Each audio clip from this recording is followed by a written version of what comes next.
Football's heard right here on 92.3 The Fan. Green Bay beats Washington 27-18. Jordan Love passed for 2 touchdowns, and Green Bay's off to a 2-0 start. You can now find 92.3 The Fan on YouTube.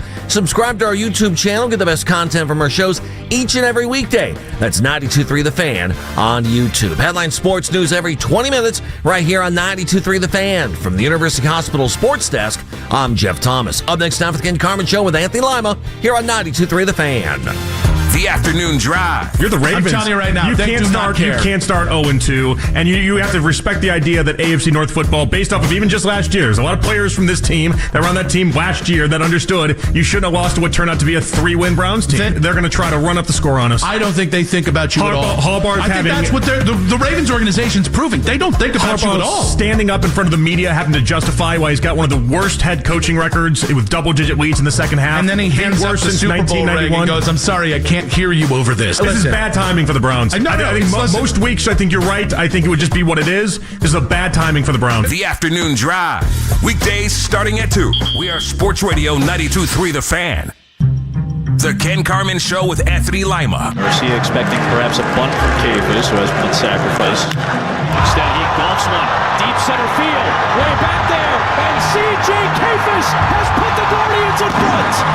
Fly ball right field. Nolan Jones squeezes it for the third out. And the Guardians take 3 of 4 against the Royals, with these two teams both battling in the wild card chase. A crucial Guardians win. It's so cool. You dream as a kid of those moments, right? Like a go-ahead homer late in a game or a walk-off or picking your team up and getting the big hit. So for CJ to get that in the first month or so that he's been here, you could just see he doesn't smile much. He doesn't show a lot of emotion, but he cracked a little bit of a smile as he was running by. So that was really good to see. Man, there is no feeling in the world like that one. I mean, that was truly probably the best feeling I've ever had in my life. You could just feel the tension that we were feeling the whole game in the dugout. Just a race, obviously, people get excited. We had a really hard time getting anything going, and Bo with a big single to get us going, and then Cafus did not miss that ball. It was a really exciting moment for us. This is Cleveland Sports Radio 92.3 The Fan. Audio courtesy of Fox. Good morning. Morning. So they stay alive, and I'm not trying to get off on the wrong foot, not with you, because I think you would totally agree. I am hearing, and it's not even a straw man, because I don't think they're willing to say it in the public. I am hearing a little bit from the brethren of like, well, if they make the postseason, what's the point? They're still 3.5 back, right on? Still 3.5 back. But now it's the Astros, and not the Astros and the Mariners are tied. And the Mariners have that tiebreaker. So now it's the Astros. The Astros, not very great over the last 10 games. Oh, really, over the last month.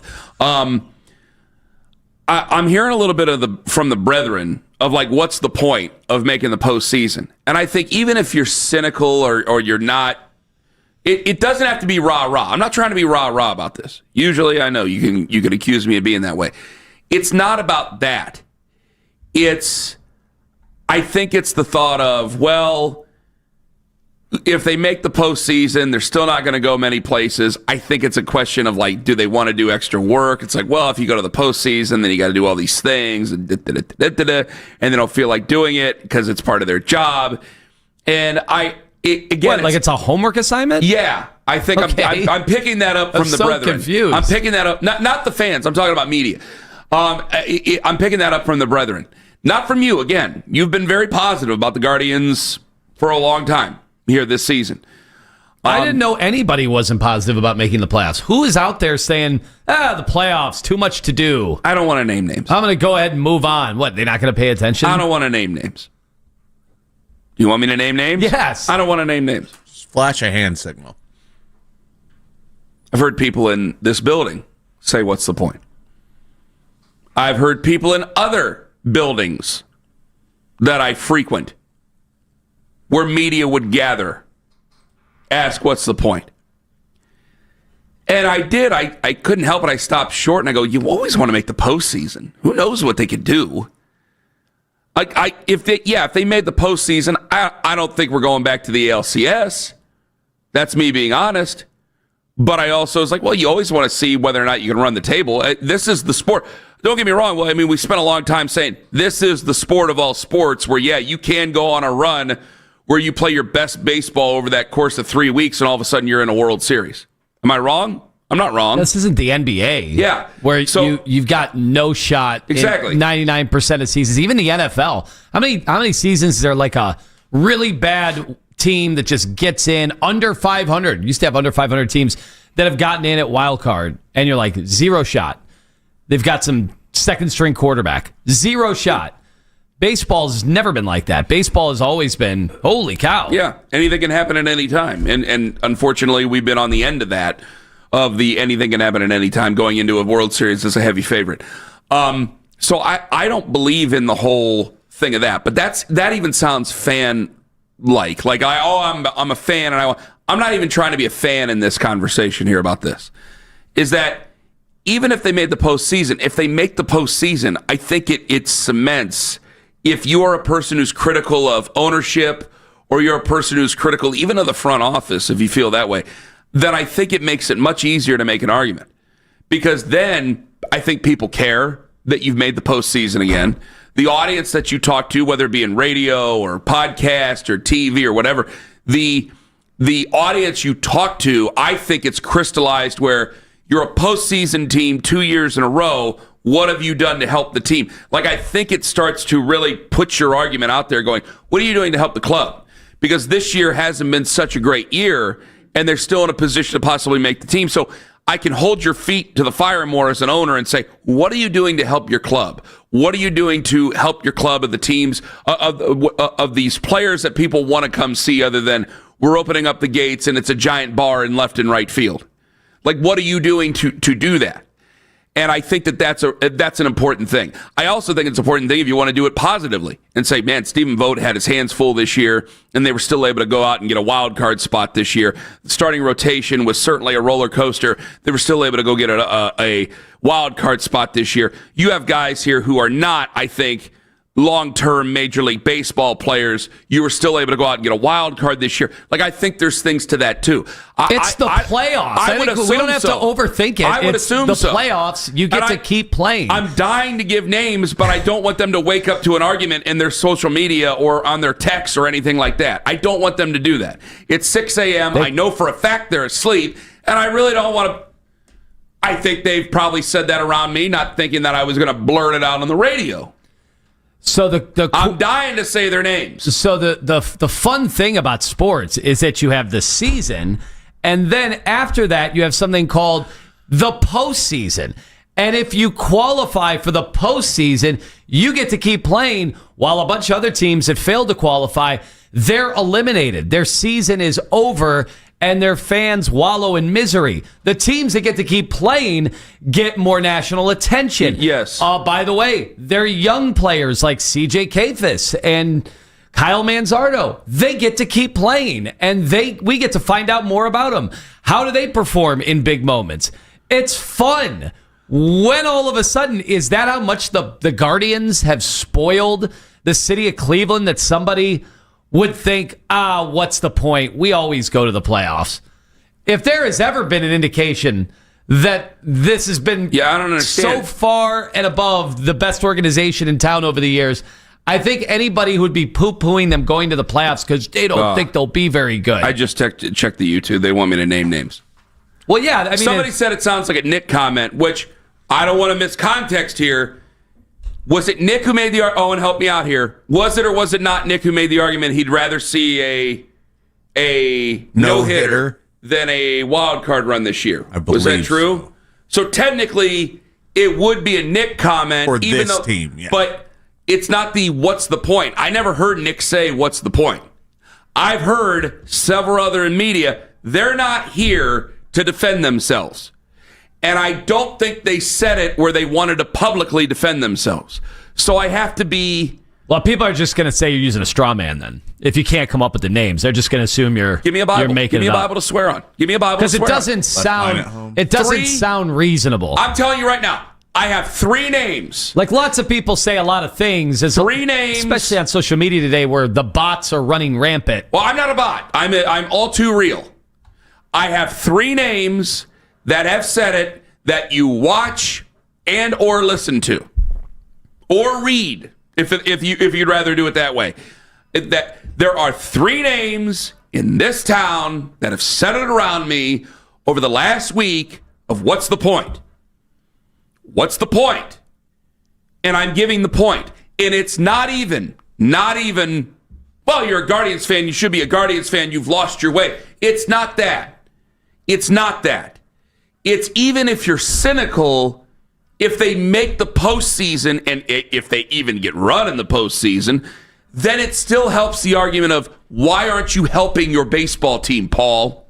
That helps you. Because if they don't make the postseason, you and I have talked about this, well, I mean, maybe last year was just a fluke, and now this is kind of who they are, and they have to wait. Like, it almost helps Paul I'm talking about him like I know him. I'm going to say it anyway. It almost helps Paul Dolan if they don't make the postseason this year, and they go, well, necessarily last year, it was a great year. Maybe it was more of a fluke than it really was an expectation. And now we got this possible work stoppage coming up here in a couple of years or after next year. So, and we don't know about the TV deal. Like, there's a lot of influx there. So it almost helps you make an excuse. Like, okay, once we get things figured out in 2026, then we may start to go for the gusto in 2027. So it helps your argument to go, Paul, where are you going to invest in your team? Paul. Okay, well, if you make the postseason, it helps that argument. So, again, even if you want to be negative, it helps your argument to make the postseason. Again, I don't want to take Nick out of context. It's a Friday. I don't want to be yelling about it over the weekend. He said he'd rather... I don't think I ever heard the term, what's the point, come out of Nick's mouth. So it wasn't Nick. But there are 3 people in this city that people listen to or people watch or people read that have been around me the last week that have said, what's the point? Hand to God. Hand to God. That's all I'm going to say. You want me to name names by the end of the show, don't you? The fact that you brought it up, I thought you were definitely going to name names. I don't want to name names. Would you? Have you always named names? If I were going to lead a whole segment with it to start a show, yeah, I'd probably have to name names. There's plenty of times you've not named names and you've just got it off your chest, and I've been understanding. I might have pressed you to name names, but if you don't want to name names, don't name names. It's up to the listeners of this to try to deduce who it was. If you dig and you test, you'll find them. Chaz says, sounds like a made-up radio bit to me. Who's Chaz? Is that like Dennis 6969? Made-up radio name to me. He actually has a full first and last name here. I think he has a real... I don't want to use I think he's one of the few that actually uses a full... Okay. Oh, God. That guy don't count. Lord. Chaz, you count. You matter. All right? No, because he trolls me. He doesn't count. Now you really count. No, he doesn't matter. No. Okay, so I just had to get that off my chest. That's all. The Packers make you feel different about the season last night? Mitch asked us. There's some injuries. Injuries to pay attention to. Packers are down like a couple of wide receivers now. But they still won the game and they beat the Commanders. And their defense looked dominating. Their defense looked really, really good with Micah Parsons. And like they picked up a defensive player of the year or something. Yeah, and he's been awesome. He showed up yesterday in a velvet suit. Did you see him in a velvet suit? Yes, ensconced in velvet. Do you feel different about the beginning of the season? Like Mitch asked us, is it more of a must-win this week against Baltimore because Green Bay is looking so much better? Which Baltimore is a Super Bowl caliber team. I think Green Bay's I think I got Green Bay and Baltimore in the Super Bowl. Yeah, I've seen some people. I'm pretty positive I had that. I got to go back and look. I've definitely seen people with that matchup. If they're both, 2 out of 3 weeks Super Bowl caliber teams, and then another team that I think is kind of an outside edge, like they think they are. I don't know how many people think they are, but they think they are, at least with their offense. I think it's just natural. Like, yeah, if you want to say like this week's a must win, if you were playing the Saints, if you were playing Jacksonville or Carolina, I think you would go, well, for your own psyche, it's a must win. Must-wins are must-wins are must-wins. Every game's supposed to be a must-win. Like, I don't know if that argument really computes with us anymore. I think this game's just as equally important as the Green Bay game. I'm going to be hungry for wins by the time we get to Green Bay. By the time I'm hungry for a win now. I feel the same hunger and desperation for a win that I might have felt going into Green Bay or going into Detroit or going into Minnesota or Pittsburgh or wherever. What would have to happen this week? Like, if you keep it close against Baltimore, would the spread be single digits next week against Green Bay? Like 9.5? Yeah. Because I've been saying all week, I think it's going to be back-to-back weeks or double-digit underdogs. But if they play really well against Baltimore, you're at home. Yeah. Green Bay does have, more time to get ready for you. Like they've already got coaches that are the being at scouring home might Browns be the tape. only thing that keeps it in the single digits. Yeah. Well, if they play really well on the road this week, then I think even at 0-2. Well, I don't know. Again, it's the betting. And people are down on the Browns. The public's down on the Browns. So the Cincinnati game didn't do much for the even though the odds makers. They covered the Cincinnati game, but it's week 1. I don't know if that's going to do anything with the odds makers. If the Bengals would have blown them out, do you think it'd be 14.5? It'd probably still be where it's at. I think it'd still be about 12. I'm saying 11.5 today, but 12.5 at the beginning of the week, and other people have it at 12.5 Yeah, right now. but I'm saying they covered it. If they would have been blown out, I think maybe it'd have been a point more because I think then they're doing what the Browns did. Maybe. Well, the defense but I still think looks it's kind of early so to dominant. The Browns defense looks so incredibly dominant. I've heard everybody throw around the term 7 yards. So it's not like they might not have watched the game. They saw the stats. They saw 7 yards in the second half against Joe Burrow and Jamar Chase. It looks like a good defense, except I think that people take Lamar Jackson and their offense more seriously than they do Joe Burrow and Lamar Chase or Jamar Chase and the Bengals. I mean, that's a team that has Super Bowl expectations, has a lot of pressure on them. I mean, they still had Joe Burrow for a full run last year. They were 9-8. So I still think we're kind of figuring some things out. Except for the Dolphins, boy, they feel like they're in trouble. If you're having player-only meetings and things like that. Yeah, that was quick. Yeah, you're in a bit of trouble there. Coming up at 8:20 this morning, the dangerous one, Darryl Ryder. We'll get the latest on Quinshon Judkins. Coming up here in 5 minutes. You're afraid of them saying anything because you're afraid of how this season goes, because you're afraid you don't control anything. Stop being afraid. Ken Carman, Anthony Lyman, take us with you to work on the free Odyssey app. Friends, Ken Carman here for the fine folks at Classic Chevy and Mentor. Go see my buddy Jeremy Hamilton today. All right? I mean, it's 6 a.m. right now. It might be a little bit early, and maybe you got to get up, get a shower, get some coffee, and you things like that. But later on this morning, go see my buddy Jeremy Hamilton. All right? Go see my buddy.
Heights on Saturday, September 20th from 9 till 4. This free family-friendly event has it all. Trucks, science, tours, treats, and fun. For more information, go to cleanwaterfest.com. That's cleanwaterfest.com. Joe Flacco heads back to Baltimore as it's an AFC North showdown. We get to go in there when they're having some people back and more eyes on you. It'll make it more interesting. This is the radio home of the Cleveland Browns. 92.3 The Fan.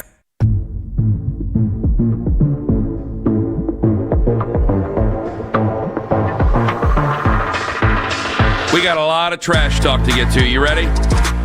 Heck yeah. It got started yesterday. Makes things fun, right? Oh, it does. Grant Delpit was asked about being an 11.5-point underdog. Survey said. What do you think about the fact that you guys are 11.5-point underdogs going into this football? Whoop-dee-doo. Is that some Freddie Kitchens in there? Has he been? No, he ain't been here long enough. That's whoop-de-hell. That's whoop-de-hell from him. He was also asked about tackling Derrick Henry. The internet went crazy with this answer. How hard is he to bring down? Not hard. I mean, we playing football, man. It's tackle football. Somebody got the ball, you got to bring him down. You want me to get to Jerry Jeudy and Kyle Hamilton, or do you want me to make my case right now about that answer? No, get started on that because this one got fiery yesterday, especially with the Browns posting Grant Delpit telling last year Derrick Henry he was too small. Yeah. He gave the too small signal, and then a bunch of people reminding the Browns, oh, yeah, the guy that's too small. What did he do to JOK's career? Jesus. That wasn't that. Now that can't confuse it as a straw man. Go to the side. Okay, I understand. Holy but we cow! The Browns are getting annihilated by their own fans yesterday. Okay, let's not play these cards for crying out loud. Derrick Henry was asked about those comments from Grant Delpit. At least the part about tackling Derrick Henry not being hard. Here's what Derrick Henry said. Derrick, did you get a chance to see Grant Delpit said that you're not hard to tackle, and do you have a reaction? I mean, I saw that. I saw his coach had a tweet, a quote, and, he had a quote. We'll see on Sunday. Oh. They're grown men. Is Grant Delpit supposed to